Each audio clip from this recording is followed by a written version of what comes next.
we have discussed about the average rate of the reaction and instantaneous rate of the reaction. We have also discussed how to get the average rate of reaction and instantaneous rate of the reaction by the use of graph.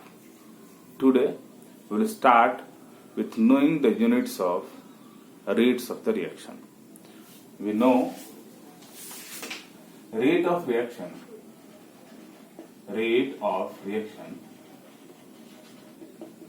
is equals to delta minus delta R by delta T. We know the unit of R. Unit of R, it means the unit of reactants, it is in moles per liter, and the unit of time is second. Then we have mole per liter per second. This is the unit of rate of the reaction. Whereas if we have gaseous reactant and product. In case we have gaseous reactant and product, then the concentration of gaseous reactant and product can be represented by the use of ATM. Then in that case, what we should write? We should write ATM by delta T, or we can say ATM per second. तो हमने previous class में discuss किया है instantaneous rate of the reaction and average rate of the reaction. Instantaneous rate of the reaction हमने देखा है और average rate of the reaction. But today we will start with the discussing the unit of rate of the reaction. We know unit of the rate of the reaction, how we will represent, कैसे represent करते हैं? Delta R by delta T. Delta R क्या है? Concentration है reactant का, और reactant का concentration कैसे रिप्रेजेंट करते हैं? Moles per litre. टाइम की यूनिट क्या होगी? Second. Then the unit of rate of the reaction is mole per litre पर सेकंड. दूसरे केस में हम देखेंगे, अगर हमारा रिएक्टेंट और प्रोडक्ट क्या हो? गैस स्टेट में हो. तो जब कोई चीज गैस स्टेट में होती है तो उसका कंसंट्रेशन हम मोल्स पर लीटर में ना एक्सप्रेस करके we are going to express the concentration of the gaseous reactant and product in ATM, atmospheric pressure में हम उसको रिप्रेजेंट करते हैं. तो कंसंट्रेशन क्या हो गया? एटीएम. टाइम क्या हो गया? Delta T. डेल्टा टी की यूनिट क्या है? Second. It mean ATM per second. This is the unit of rate of the reaction. To the next we will discuss that what is difference between the instantaneous rate of the reaction and average rate of the reaction. I have already discussed. Average rate क्या होता है और instantaneous rate क्या होता है, इसको हम जानेंगे और इसको ये जानेंगे how to determine it. तो we will write average rate of the reaction. Average rate of reaction. It is represented as minus delta R by delta T, or this is also equals to delta P by delta T.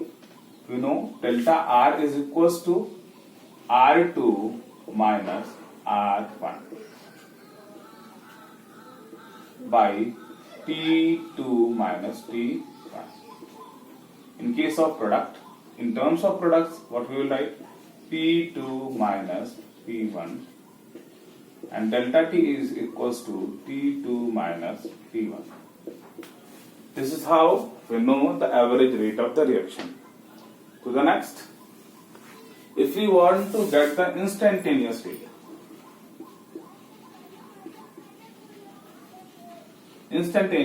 rate, it means the rate at a certain time, एक definite time पे जो हमें rate चाहिए, that is known as instantaneous rate. और average की rate क्या है हमारा? एवरेज रेट जो है एक दिए गए टाइम इंटरवल में जो रेट है that is known as average rate of the reaction. What we have? We know the average rate of the reaction. What we have? Rate is equals to minus delta R by delta D. But when this time approaches to zero, we know. But when what we have? Rate is equals to minus delta R by delta T, and limit delta T tends to 0. Then in that case rate is equals to delta that is equals to dr by dt. dr by dt, it is known as instantaneous rate.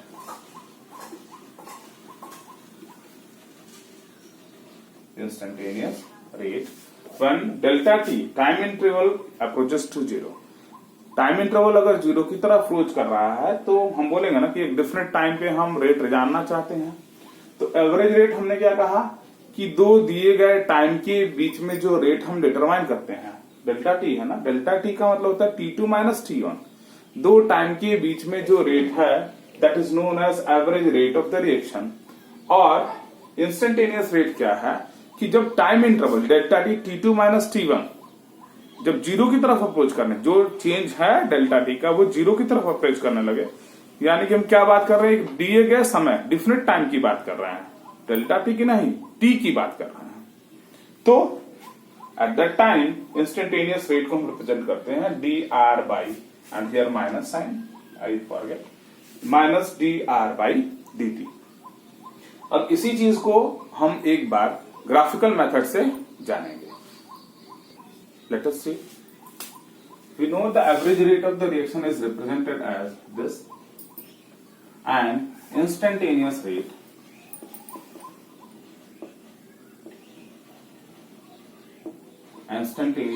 is represented by minus d r by dt। तो graph से हम represent करेंगे, हम graph से जानेंगे कि किस तरीके से हम इंस्टेंटेनियस रेट को डिटरमाइन करते हैं। एवरेज रेट को तो हम कैलकुलेशन से भी डिटरमाइन कर सकते हैं, लेकिन इंस्टेंटेनियस रेट के साथ प्रॉब्लम क्या है कि इंस्टेंटेनियस रेट को रिप्रेजेंट करने के लिए या जानने के लिए हमें क्या करना होगा, ग्राफ को प्लॉट करना होगा। Let us see how we will able to know the instantaneous rate of the reaction. तो what we will do, we will plot a graph.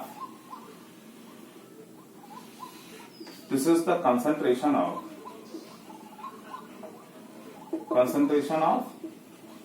reactant,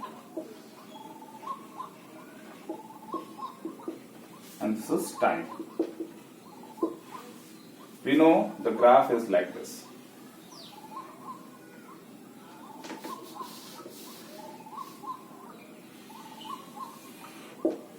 ये ग्राफ होता है, थोड़ा स्लोप कम करें ताकि समझ में आए।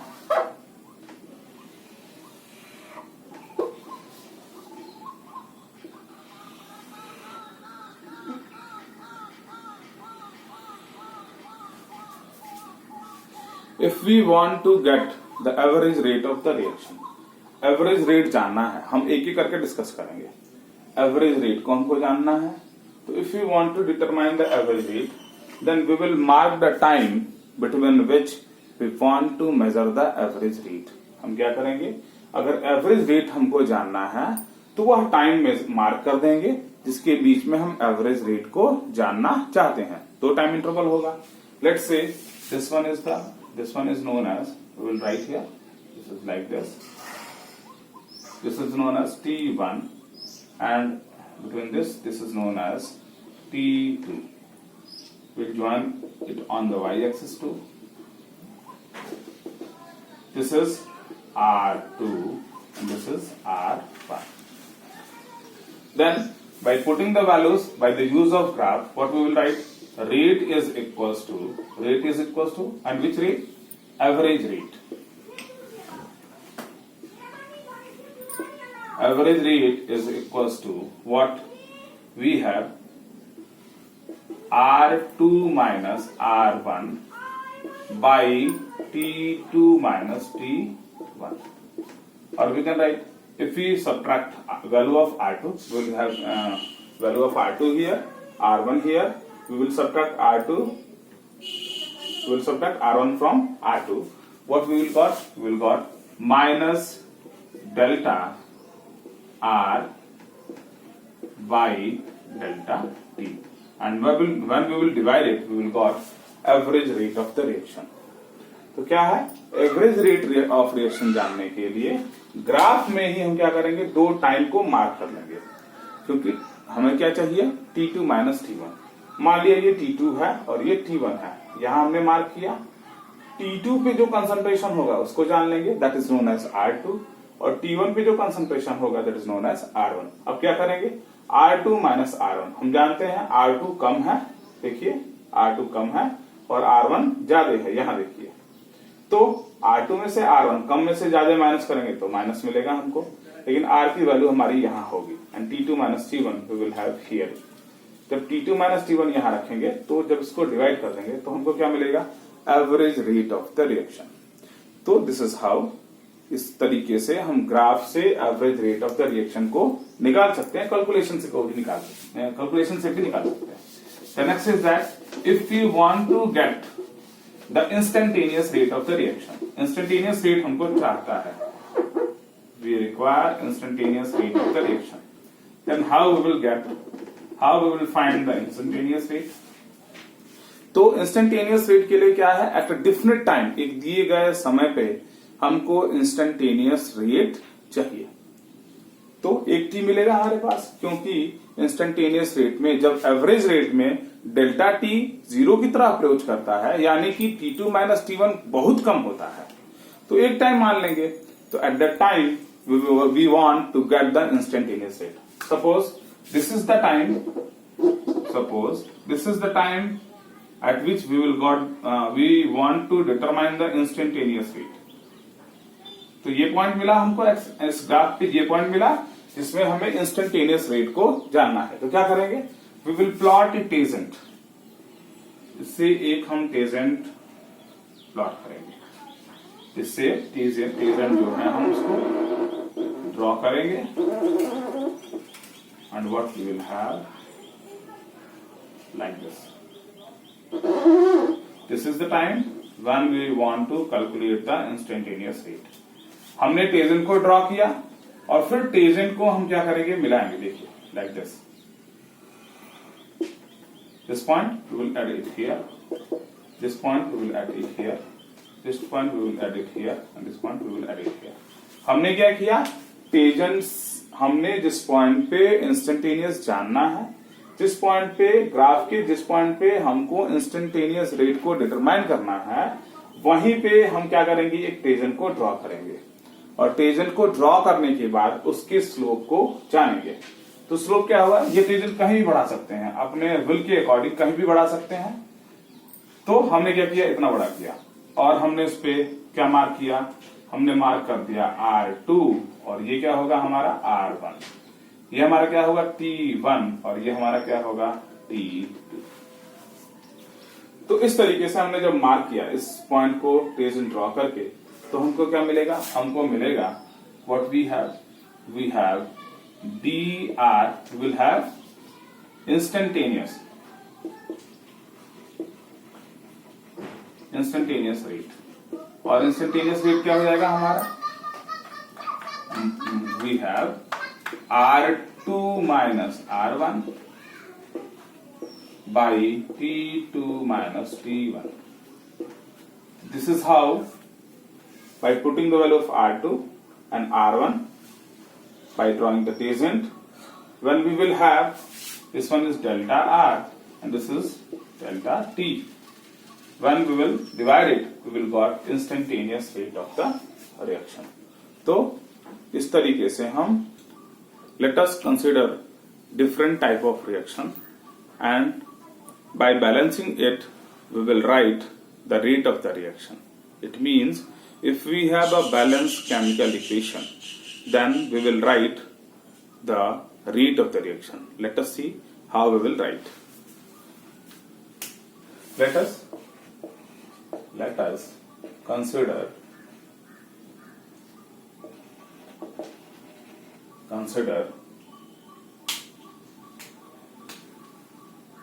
a reaction that is Hg plus Cl2. Then it forms HgCl2. Then how we will write the rate of the reaction? We know the cytometric coefficient here is 1, here is 1, and here is 1. Then in order to write the rate of the reaction, we will write the rate of the reaction. It is equals to minus delta concentration of Hg reactant by delta T. That will be also equals to the rate of disappearance of chlorine, or we will write minus delta Cl2 by delta T. That is also equivalent to the rate of appearance of HgCl2, delta HgCl2 by delta T. This is how, if a balanced chemical equation is here, अगर हमें कोई balance chemical equation दिया गया है तो किस तरीके से हम उसका रेट ऑफ रिएक्शन लिखेंगे. यहां देखेंगे, यहां साइटोमेट्रिक कोफिशिएंट 1 है, यहां भी 1 है और यहां भी 1 है. तो what we will write the rate of reaction is equals to the rate of disappearance of mercury. It is also equals to the rate of disappearance of chlorine, and it is equals to the rate of formation of mercury chloride. Let us consider some another reaction. If we have the next reaction, second, if we have a decomposition of HI, 2HI is to give H2 plus I2. What we see here, यहाँ हम क्या देख रहे हैं कि HI का जो साइटोमेट्रिक coefficient है वो 2 है और H2 का 1 है और I2 का भी क्या है, 1 है. Then how we will write the rate of the reaction? So rate of the reaction, rate is equals to rate of disappearance of HI and we will divide it by its cytometric coefficient 1/2. ये जो cytometric coefficient है उसको हम denominator में रखते हैं. So we will write 1/2. Then we have to write minus 1/2 because there is disappearance of HI. HI खत्म हो रहा है. So minus 1/2 delta concentration of HI by delta T. So this what we have this one, the cytometric coefficient. ये 1/2 जो है वो cytometric coefficient है. HI का ये concentration है, ये टाइम है. दूसरा इसको हम लिख सकते हैं the rate of appearance of hydrogen. तो हाइड्रोजन का कैसे रेट ऑफ अपीयरेंस है, we will write delta concentration of H2 by delta T. इसको भी लिख सकते हैं, it is also equals to rate of appearance of iodine I2 and what we have delta T. Why we are writing like this? Because the cytometric coefficient of hydrogen is 1. We'll write here 1/1 or not. There will not be effect. 1/1 लिखें नहीं लिखें कोई effect नहीं है. तो हमने देखा कि बैलेंस केमिकल इक्वेशन है और बैलेंस केमिकल इक्वेशन में साइटोमेट्रिक कोफिशिएंट को हम क्या करते हैं, कंसंट्रेशन में डिवाइड करके और फिर रेट को लिखते हैं. Let us understand it by taking another example. एक तीसरा एग्जांपल लेते हैं, that is 5Br minus plus BrO3 minus plus 6H plus. It gives 3Br2 plus 3H2O. I think the reaction is balanced. 3Br2 and what we have 5 1 6 3 2 is 6. 3 oxygen and we have 3 oxygen, 6 hydrogen, 6 hydrogen. It means the reaction is balanced. In order to write the rate of the reaction, first we have to balance the chemical reaction, then we will write the rate of the reaction. How we will write, कैसे लिखेंगे rate of the reaction? Rate of the reaction, rate is equal to rate of disappearance of bromine divided by stoichiometric coefficient. तो stoichiometric coefficient से divide करना, we will write 1/5, पहले लिख दिया हमने, और 1/5 से पहले हम माइनस लगाएंगे क्योंकि ब्रोमीन डिसअपियर हो रही है, तो will write 1 or not, there is no need, we'll write 1 delta concentration of Br minus by delta T। हमने साइटोमेट्रिक कोएफिशिएंट से डिवाइड कर दिया और फिर जैसे रेट लिखते हैं concentration, change in concentration by change in time हमने लिख दिया। ये भी डिसअपियर हो रहा है, ये भी डिसअपियर हो रहा है, तो माइनस साइन हम लगाएंगे, विल राइट माइनस, यहां साइटोमेट्रिक कोएफिशिएंट 1 है तो 1 से डिवाइड करना कोई जरूरी नहीं है। What we will write, we will write delta BrO3 minus by delta T। इसको हम फिर से लिख सकते हैं, we will know the cytometric coefficient of proton here is 6, then we will write 1/6 minus, because it is disappearing during the course of the reaction, so 1/6 delta, what we have, concentration of H plus by delta T, which is also equals to rate of appearance of bromine, और यहाँ साइटोमेट्रिक coefficient क्या है, 1/3 है, so we will write 1/3 the concentration of bromine Br2 by delta T, which is also equals to 1/3, because the cytometric coefficient of water is 3, 1/3 concentration of H2O by delta T। So this is how, किस तरीके से, this is how we will write the rate of the reaction from a balance chemical equation.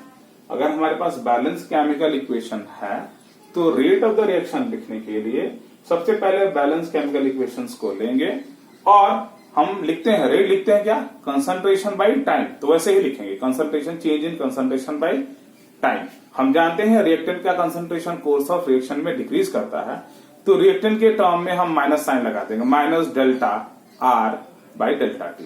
दूसरी चीज क्या है, अगर साइटोमेट्रिक coefficient other than 1 है तो हमें क्या करना होगा, हमें कंसंट्रेशन ऑफ रिएक्टेंट या प्रोडक्ट को उनके साइटोमेट्रिक कोएफिशिएंट से डिवाइड करना होगा। यहां हमारे पास साइटोमेट्रिक कोएफिशिएंट 2 है, तो हमने क्या किया है, HI के कंसंट्रेशन में, कंसंट्रेशन के चेंज में 2 से डिवाइड किया है, साइटोमेट्रिक कोएफिशिएंट 2 है तो उसे डिवाइड करना होगा। इन द सेम वे यहां हमारे पास साइटोमेट्रिक कोएफिशिएंट 5 है, तो हमने क्या किया, 5 से डिवाइड किया है Br माइनस के कंसंट्रेशन में। तो यही करना है कि साइटोमेट्रिक कोएफिशिएंट को ध्यान में रखते हुए उसको कंसंट्रेशन, रिएक्टेंट या प्रोडक्ट के कंसंट्रेशन में उनके साइटोमेट्रिक कोएफिशिएंट से हमें डिवाइड करके रेट ऑफ रिएक्शन को पाना है।